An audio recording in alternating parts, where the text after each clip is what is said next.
amigos, estamos mais uma vez juntos para mais um encontro do Grupo Aulas da Vida do Centro Espírita Amor e Caridade da cidade de Bauru. O tema de hoje que eu trago para vocês é amar a Deus e praticar a sua lei. Nós temos no Livro dos Espíritos algumas questões que nos esclarecem alguns pontos importantes. Então, nós temos na questão 614, Allan Kardec pergunta aos espíritos da codificação: o que se deve entender por lei natural? E os espíritos respondem: a lei natural é a lei de Deus, é a única verdadeira para a felicidade do homem, da humanidade. Ela lhe indica o que deve fazer e o que não deve fazer. E ele só é infeliz porque se afasta dela. Então, os espíritos respondem a Allan Kardec que a lei de Deus é a lei a que nós devemos seguir. É a lei maior, é a lei que nos rege. Então, nós somos infelizes, muitas vezes, né? Infelizes porque nós nos afastamos dela. E como será que nós nos afastamos da lei de Deus? Nós nos afastamos da lei de Deus, desta lei de amor, desta lei maior, desta lei que nos rege, quando as nossas atitudes, quando os nossos pensamentos, os nossos sentimentos estão em desacordo com esse amor, estão em desacordo com essa compreensão, né? Com esse amor incondicional. E nós sabemos quem trouxe para nós todo esse ensinamento e quem foi que atuou verdadeiramente dentro dessa lei de Deus. Mas enfim, vamos seguindo. Então os espíritos respondem que a lei natural é a lei de Deus. Essa lei que nos rege é a lei de Deus. Esta lei que todos nós estamos, a qual todos nós estamos submetidos, é a lei natural e é a lei de Deus. Não importa se a gente acredita ou não acredita, não importa se a gente tem fé ou não tem, não importa nem qual seja a nossa fé, qual seja a nossa religião, não importa absolutamente nada disso. Querendo ou não querendo, aceitando ou não aceitando, esta é a lei que nos rege e todos nós estamos submetidos a esta lei de Deus, a esta lei maior. E essa, como diz os espíritos na resposta a Allan Kardec, é a única lei, né? A única lei que pode nos tornar felizes se a seguirmos. É a única. Só existe esta lei para seguirmos e realmente encontrarmos a nossa felicidade verdadeira, a nossa paz verdadeira. Então, por quê? Porque ela nos indica, seguindo a resposta, ela nos indica o que fazer e nos indica o que não fazer. Ou seja, ela nos indica a conduta. Está nos mostrando o caminho, nos mostrando a conduta, o caminho que devemos seguir para chegarmos lá na frente, depois de todas as nossas experiências, né, depois de todos os aprendizados conquistados, chegarmos lá na frente sendo que espíritos puros. Espíritos puros.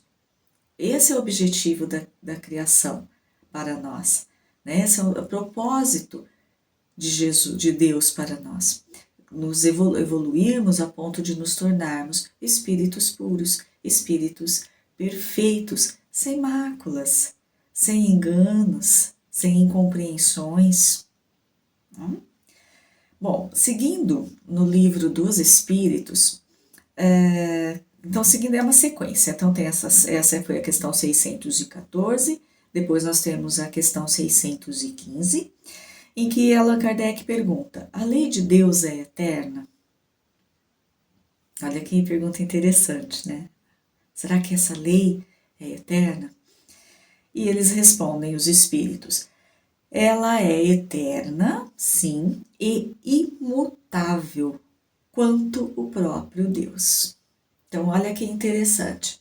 Nós temos as leis do mundo, não é? Nós temos as leis que nos regem aqui em questão de sociedade, de coletividade, né, para esse mundo material. Então, nós temos as leis, tantas leis, né, várias leis que são promulgadas do mundo, que são feitas, aliás, elaboradas pelos homens, né, pelos homens, digo aqui, humanidade, homens e mulheres que estão ali à frente, né, nesse trabalho de promulgação das leis. Então, nós temos essas leis e nós, gostando ou não gostando, né, de algumas, enfim, nós temos que seguir essas leis, porque são as leis que nos regem em vida da matéria, em vida de sociedade, né, dos pontos materiais, desses pontos que nós temos que observar, porque nós vivemos em sociedade e existem regras que nós devemos cumprir, existem condutas também que nós não podemos, né, cumprir, não podemos realizar, está tudo ali dentro desse ordenamento de leis. E nós temos que seguir, gostando ou não gostando, né, nós temos que seguir. Faz parte dessa convivência em sociedade. Mas essa lei dos homens, e a gente sempre vê isso, essas leis dos homens, elas são totalmente mutáveis. Nós vemos como as leis foram se modificando, algumas delas, né, se modificando de acordo com o processo de evolução da humanidade, de acordo com o tempo, de acordo com os conhecimentos adquiridos, né, quantos códigos aí sendo transformados, alterados, para quê? Para que possam caber dentro do contexto de agora.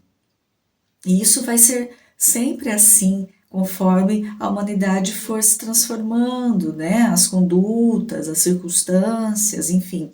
Isso sempre será então alterado de acordo com a necessidade da época em que nos encontramos. Então, elas são mutáveis, flexíveis em determinados pontos, né? E assim a gente vai levando essa vida em sociedade. Mas os espíritos respondem a Allan Kardec que a lei de Deus, que é esta lei natural, esta lei ela é imutável. Ela existe, não vamos poder responder, né? Ela existe desde da criação, que a gente não concebe, né? Não adianta a gente tentar, né? Não temos essa informação, não temos nem condições de perceber, de compreender isso. Então, ela é desde sempre. Por isso que eles falam que ela é imutável e eterna, assim como o próprio Deus. Tá? Então, vamos seguindo. Agora, pulando um pouquinho. Então, na questão 617, Allan Kardec pergunta: que objetivos abrangem as leis divinas? Que objetivos abrangem as leis divinas? Concerne-lhes outra coisa que a conduta moral? Então, Allan Kardec quer dizer assim, nessa pergunta: essas leis divinas, qual que são os objetivos? É apenas para nos orientar em relação a uma conduta moral, porque diz ali o fazer, o não fazer, né? Então, é só para essa conduta moral? E eles respondem assim: todas as leis da natureza, ainda a natureza com maiúsculo eles colocam, né? Então, todas as leis da natureza são leis divinas, porque Deus é o autor de todas as coisas.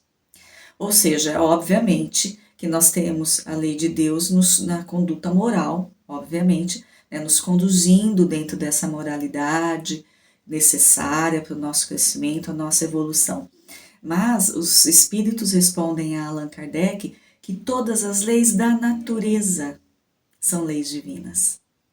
Então, todas as leis que nós conhecemos, né, que estudamos, que nos foi apresentada e que foram descobertas, e as que virão ainda, né, em algum momento talvez, virão a ser descobertas, talvez. Então, todas as leis da física, mecânica, a biologia, enfim, todas as leis que existem no universo, elas são divinas, porque Deus é o Criador de tudo. Então nós não podemos dissociar e separar as coisas, né? Tudo é uno, é uma coisa única. Tudo que nós conhecemos tem ali a sua origem, a sua causa, né? Na lei de Deus. Tudo está vindo nessa forma, desencadeando-se desta forma. Então, os Espíritos deixam bem claro para nós, respondendo a esta pergunta de Allan Kardec, que a lei de Deus não é só em relação à nossa conduta moral, mas é em todas as leis da natureza. Tudo o que acontece na natureza e que não foi o homem, né, que fez e que criou, que descobriu apenas, né, porque ela já existia, são as leis da natureza. E essas leis da natureza são todas divinas. Então, muito interessante pensarmos sobre isso, né? Refletirmos sobre isso. Mas aí nós temos que também tocar num ponto, porque como nós não temos condições nenhuma de entender, né, a criação, por mais que tenham aí as teses, algumas que a gente vai entendendo, mas a gente não pode ter a certeza de tudo, né? Nós não temos essa condição, não temos esse intelecto, não temos essa maturidade espiritual para toda essa compreensão. Aí também, logicamente, nós nem concebemos, nem entendemos perfeitamente a essência de Deus, a natureza de Deus, a essência divina. Né? Nós sabemos que por muito tempo, e ainda talvez aconteça em alguns momentos, né, em algumas partes, mas por muito tempo atribuímos a Deus uma imagem antropomórfica, porque quando nós sabemos pelo Evangelho que nós somos criados à semelhança, né, divina, então o que o homem, a humanidade, pensou? Bom, se eu fui criado à semelhança de Deus, eu sou este corpo, né, desta forma, cabeça, membros superiores, membros inferiores, enfim, é essa estrutura dos corpos, então Deus tem um corpo material como esse meu, não é? Só que esse é um ledo engano, um engano muito grosseiro, né? E que pode causar, e já causou lá atrás, muitos equívocos importantes, muitos enganos importantes. Nós somos criados à imagem e semelhança de Deus. Nós somos espíritos. E também não temos, como os espíritos respondem Allan Kardec em outro momento, também não temos consciência, nem como compreender exatamente a natureza do espírito. Então nós não conseguimos compreender ainda nem o que nós somos, né? A natureza do que nós somos. Então, quem dirá a natureza divina? Mas nós somos criados à imagem e semelhança de Deus em relação não ao contrário, que Deus então tem um corpo porque nós temos um corpo. Ao contrário, nós temos que pensar o que? Nessa centelha divina, que é o Espírito, mas que também não compreendemos a sua forma e a sua essência. Mas tudo bem, faz parte aí dessa incógnita para nós, que futuramente, em algum momento da nossa existência, né, conforme a nossa evolução espiritual de inteligência, de conhecimento, de purificação, nós vamos passar a compreender, mas por enquanto basta-nos todas essas informações. E para que a gente possa assimilar um pouco melhor, para que a gente pudesse, né, na realidade, assimilar um pouco melhor não é bem conformar a palavra, mas nos entendermos e compreendermos essa divindade, essa natureza divina, esta lei de Deus, esta lei maior, os Espíritos trouxeram para nós. Nós temos aqui no livro A Gênese, um dos Pentateucos, né, da doutrina espírita, eles trouxeram para nós os atributos de Deus. Então, embora a gente não possa conhecer a sua essência real, né, não temos condições para isso, mas o que nos basta e que é importante é conhecermos os atributos de Deus. Então, eu vou ler aqui para vocês o trechinho da Gênese, a Gênese, capítulo 2, intitulado Deus. Então, aqui nós temos no item 8, da natureza divina. Então, Allan Kardec nos diz assim: não é dado ao homem sondar a natureza íntima de Deus. Temerário seria aquele que pretendesse levantar o véu que a oculta de nossos olhos. Falta-nos ainda o sentido, que só se adquire pela completa purificação do espírito. Então, esse entendimento nós teremos em algum momento, mas lá para frente, né, conforme formos nos purificando espiritualmente.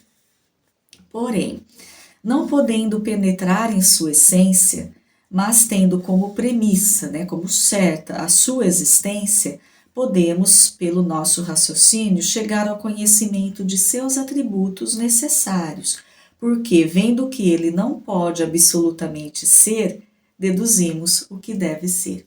Ou seja, vendo que Deus não é este corpo, não pode ter este corpo como nós temos aqui na matéria, encarnados. Deus não é essa nossa imagem aqui, né?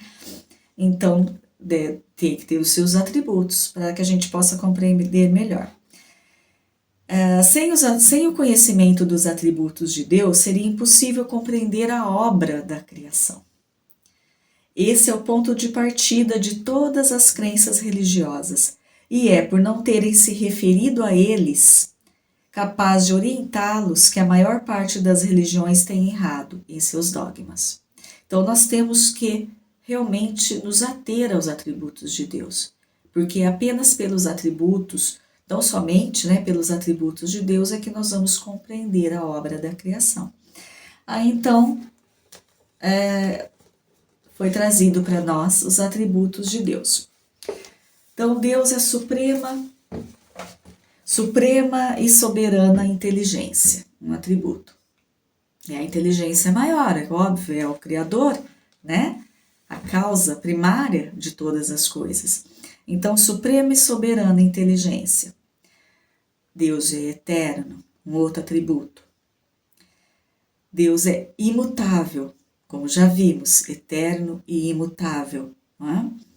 Deus é imaterial, olha que interessante, para cair por terra, né, aquela concepção de um Deus antropomórfico, com corpo material. Deus é imaterial, não sabemos sua essência, mas é imaterial. Deus é onipotente, é a força maior, é o poder maior, não existe nada acima, nada. Deus é soberanamente justo e bom. Aí olha que interessante, nós entendendo tudo isso, somente esse item, esse atributo, Deus é soberanamente justo e bom, não pode haver na lei de Deus nenhum equívoco, nenhuma injustiça, nenhum engano, porque Ele é soberanamente justo e bom. Então, quando algumas dificuldades chegam para nós em nossas vidas, né, e a gente pode até falar em alguns momentos, né, que é uma injustiça, não é? Que é uma injustiça, que Deus esqueceu de nós, Deus nos ama, não nos ama mais, e que a vida está trazendo uma injustiça para nós, devemos pensar nesse atributo de Deus. Deus é soberanamente justo e bom. Não há erro, não há engano, não há injustiça, não há falta de amor. Pelo contrário. Seguindo mais um atributo, infinitamente perfeito. Infinitamente perfeito. Então, para corroborar aquilo que falamos antes, não tem erro, não tem engano. E Deus é único, não é? Sabemos lá atrás, em alguns povos, né, existiam vários deuses, né, eles cultuavam vários deuses, principalmente na antiguidade, cultuavam vários deuses, mas isso foi aos poucos sendo entendido e compreendido pela humanidade, né? Fazia parte ali do processo da evolução da humanidade, né? Mas nós sabemos que Deus é único.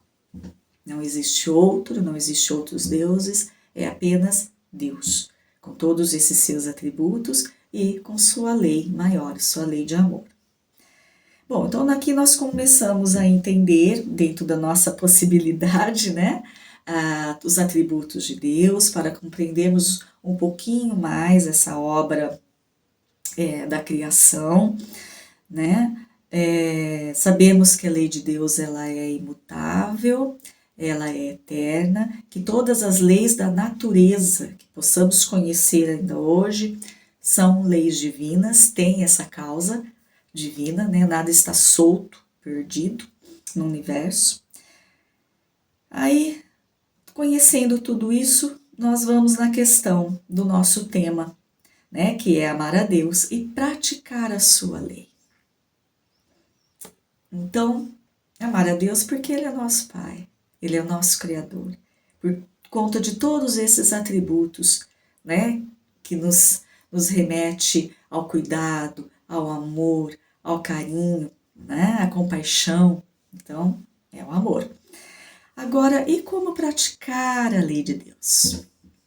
Aí é que fica até mais difícil, né, do que compreendermos.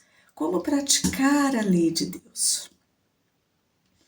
Nós temos em Efésios, capítulo 6, versículo 13, Efésios, uma epístola de Paulo de Tarso a Efésios, que ele diz assim: tomai, pois, toda a armadura de Deus, para que possais resistir aos maus dias, e havendo feito tudo, ficar firme. Olha que interessante. Então ele fala que a gente tem que tomar a armadura de Deus, ou seja, se armar de Deus, né? Para que a gente possa resistir aos dias maus, né? E o que seriam esses dias maus? Tudo o que possa nos acontecer, não é mesmo? Todos os problemas, todas as dificuldades, todos os relacionamentos difíceis, todas as convivências complicadas, tudo que possa nos acontecer, que a gente chame de mal, que a gente chame de dificuldade, de empecilho, de complicação, né? Tudo. Então, para que a gente possa resistir a esses dias maus, Paulo fala, e que seria resistir a esses dias maus? Seria saber levar, né, essas circunstâncias, esses problemas da vida, essas dificuldades. Sabemos levar, sabemos percorrer, passar por todas elas com uma maneira tranquila, no nosso possível, com dignidade, sem revolta, não é mesmo? Sem atacar os outros à nossa volta, sem colocar culpa nos outros, ou no próprio Deus, ou no próprio destino, não é mesmo? Resistir é isso, não nos conformarmos, claro, mas não no sentido de conformação na inércia, de conformação sem trabalho ativo.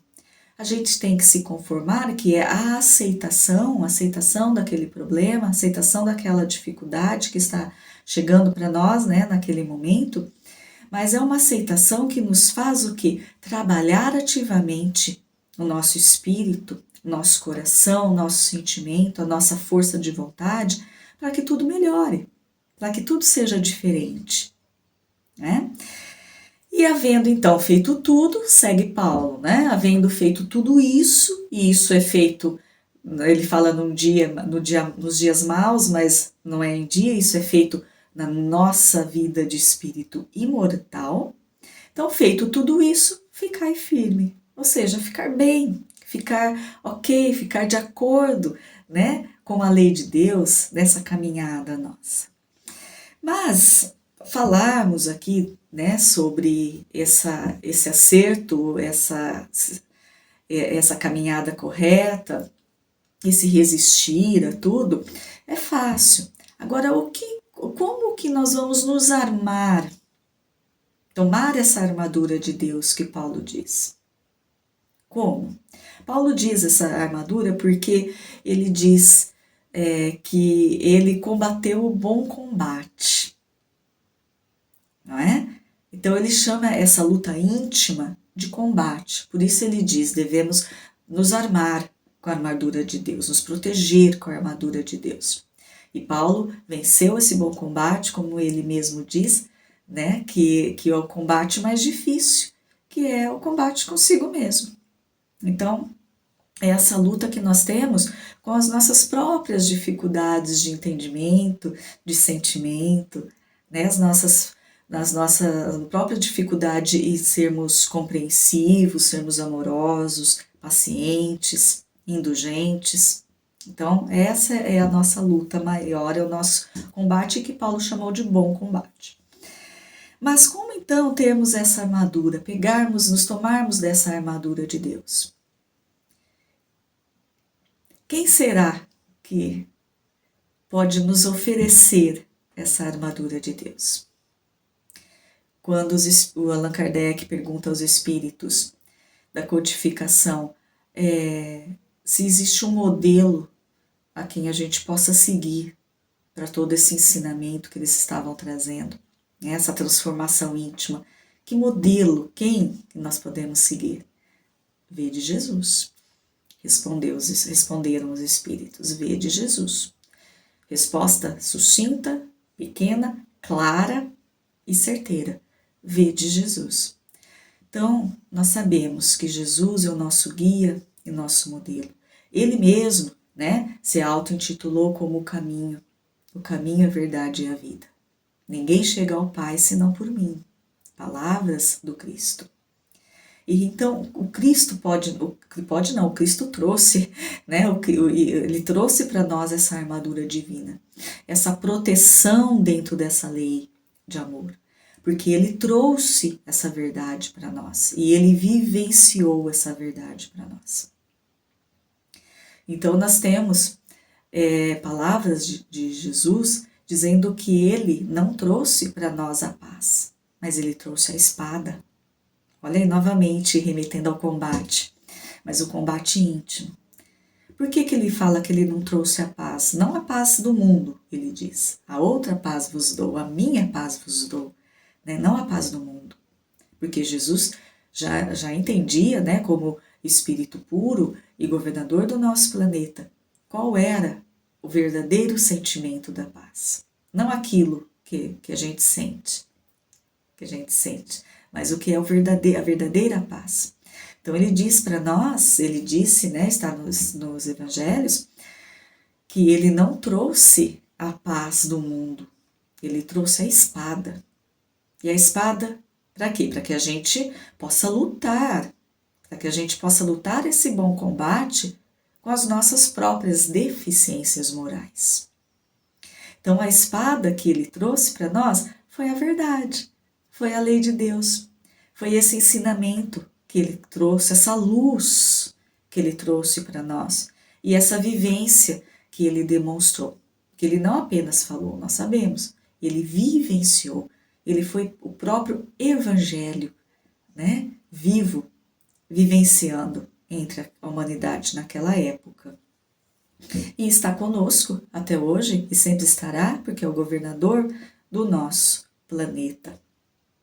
Então, Jesus nos traz, é o caminho, é a verdade, é a vida, é o nosso guia e modelo. E ele nos trouxe as ferramentas, que foram o que? O conhecimento das suas palavras.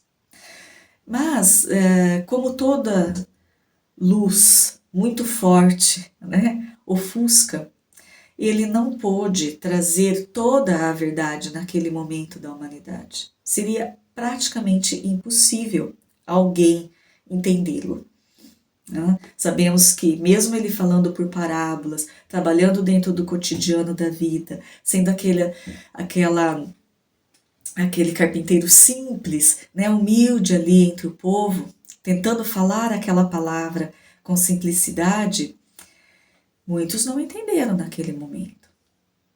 Mas, como ele trouxe para nós a lei divina, e os espíritos já responderam a Allan Kardec que a lei divina ela é eterna, e imutável, então é a lei que nós temos até hoje, é a lei que teremos sempre.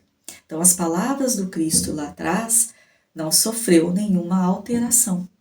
Tudo que ele pôde nos informar ali e vivenciar ali para nós está hoje sendo 100% válido, porque ele trouxe a lei de Deus.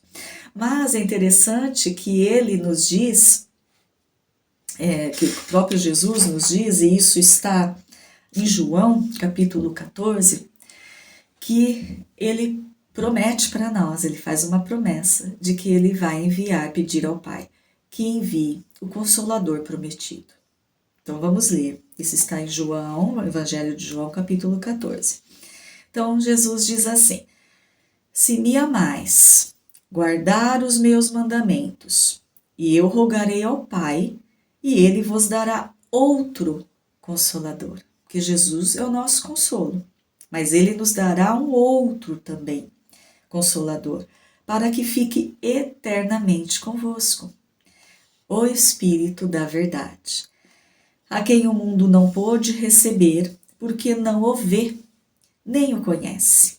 Mas vós o conhecereis, porque ele ficará convosco e estará em vós. Então, olha que interessante, Jesus nos promete lá naquela época, há mais de 2000 anos atrás, que ele pediria ao Pai que enviasse um outro Consolador. Porque ele é o nosso caminho, nosso consolo, mas ele teve a limitação do que poderia passar ali naquele momento.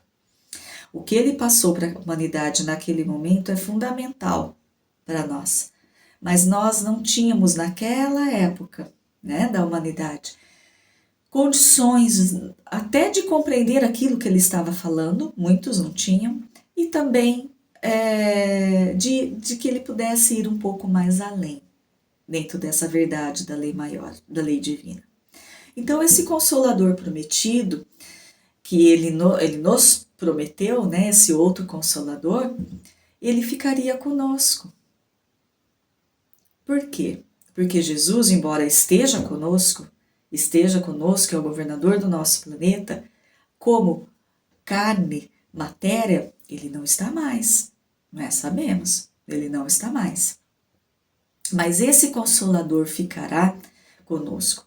E ele nos promete ainda que esse Consolador, ele iria fazer relembrar as suas palavras, porque sabendo da nossa essência, da nossa condição de espíritos imperfeitos, Jesus sabia muito bem que esqueceríamos muitas coisas, que deixaríamos de lado muitas das suas verdades, né? Das verdades que ele nos trouxe. Então esse outro Consolador, além de relembrar as palavras de Jesus, iria trazer ainda algo mais, porque já estávamos naquela época e ainda mais agora, né, com a consciência um pouco mais ampliada, com entendimento maior, para que a gente pudesse compreender essas outras verdades também. Então nós temos, em 18 de abril de 1857, o advento da doutrina espírita, que reconhecemos como o Consolador prometido por Jesus através da publicação de O Livro dos Espíritos. E é interessante que Jesus diz aqui, está em João, que esse outro Consolador que ficará eternamente convosco, né? Ele diz, o Espírito da Verdade. Então nós temos aqui também no capítulo 6, seguindo, né, no Evangelho segundo o Espiritismo, capítulo 6, nós temos o advento do Espírito da Verdade. Então, dentro da doutrina espírita, da codificação da doutrina espírita, né, do Pentateuco, né, lá com Allan Kardec, então, dentro da codificação da doutrina espírita, pela Revista Espírita também, criada por Allan Kardec naquela época, né, por André Luiz e algumas outras obras auxiliares da doutrina espírita, mais recentes, né, na época de André Luiz, na época do Chico Xavier, nós temos informações corroborando o nosso entendimento de que o Espírito da verdade é o próprio Mestre Jesus. É o próprio Mestre Jesus. Tanto que em uma reunião, uma sessão, né, espírita em que Allan Kardec participou,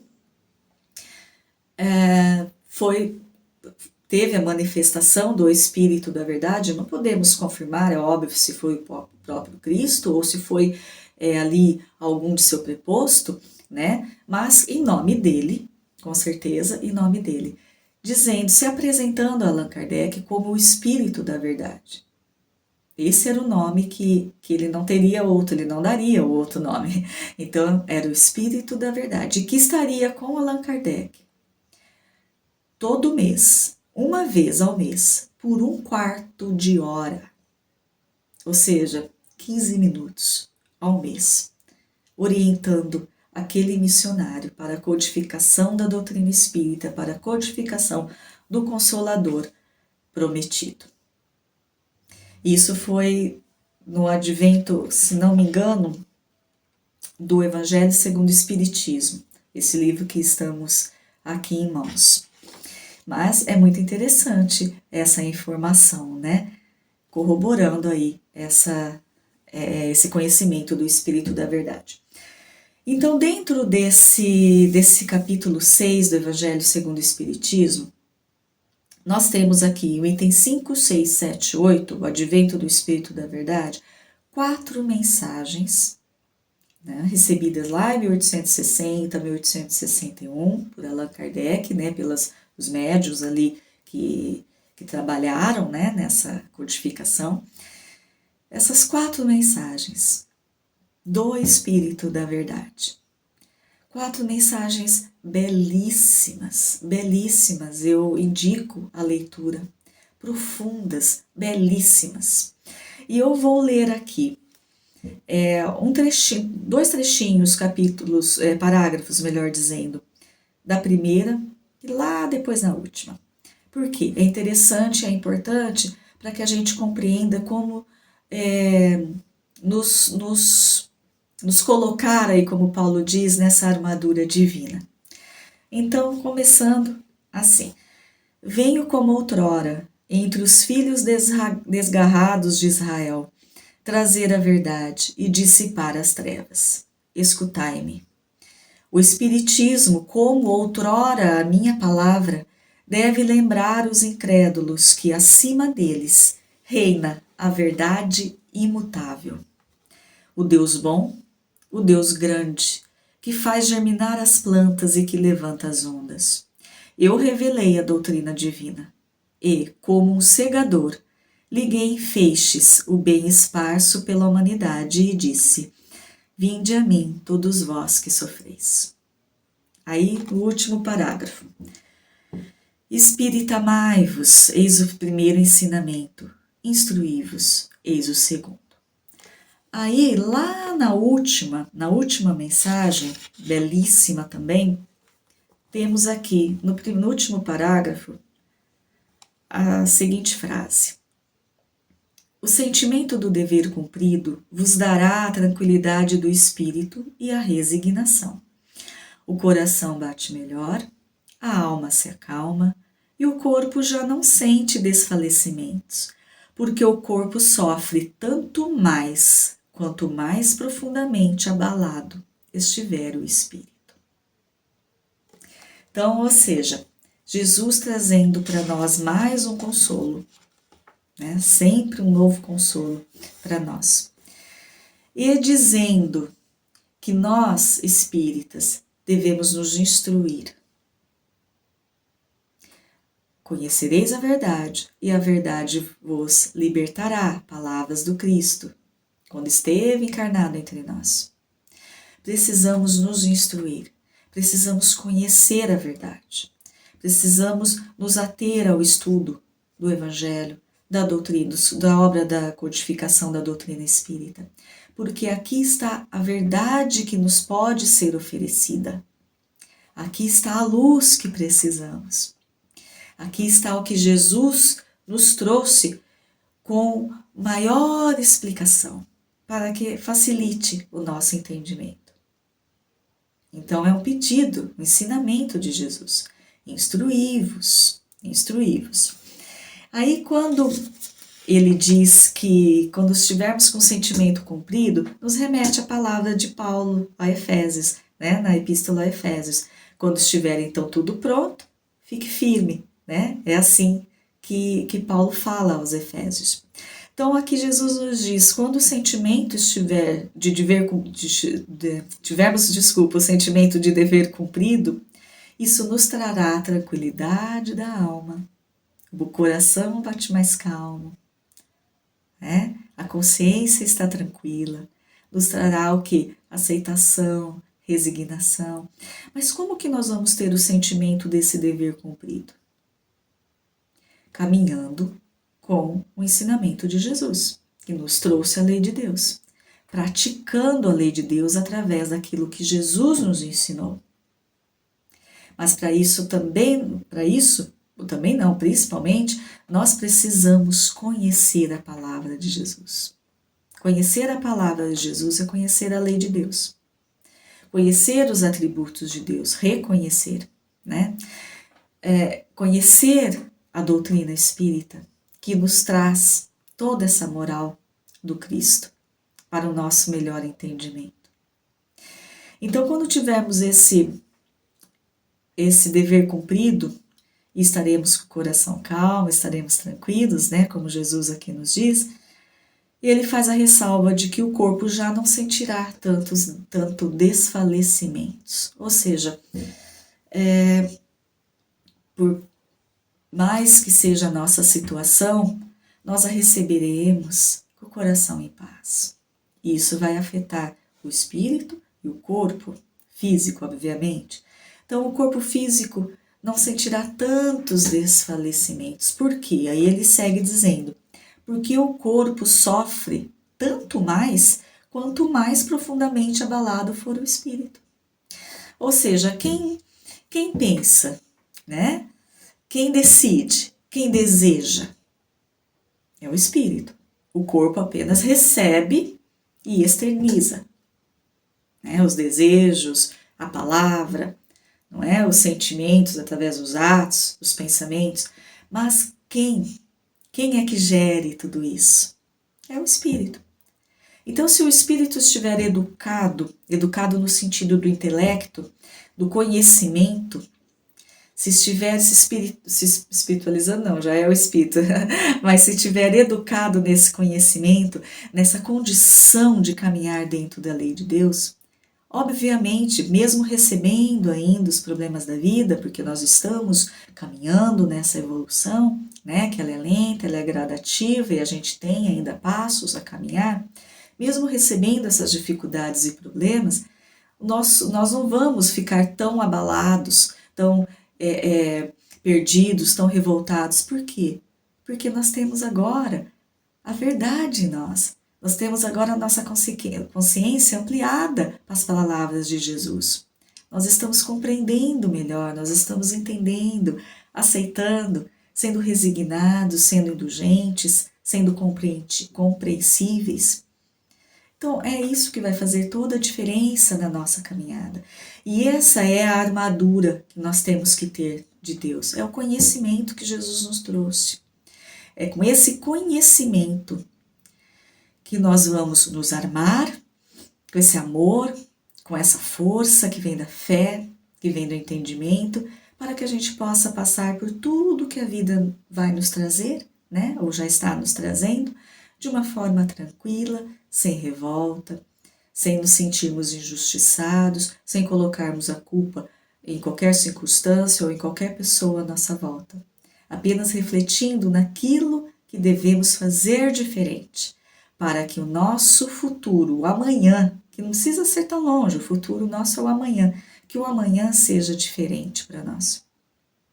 Então, quando Allan Kardec pergunta onde está escrita a lei de Deus, está no livro dos Espíritos, os Espíritos respondem na nossa consciência. Nós já temos a lei de Deus na nossa consciência, mas nós precisamos o quê? Revivê-la, né? Nós precisamos fazer com que ela venha à tona na nossa mente espiritual. Então, fechando o nosso encontro de hoje.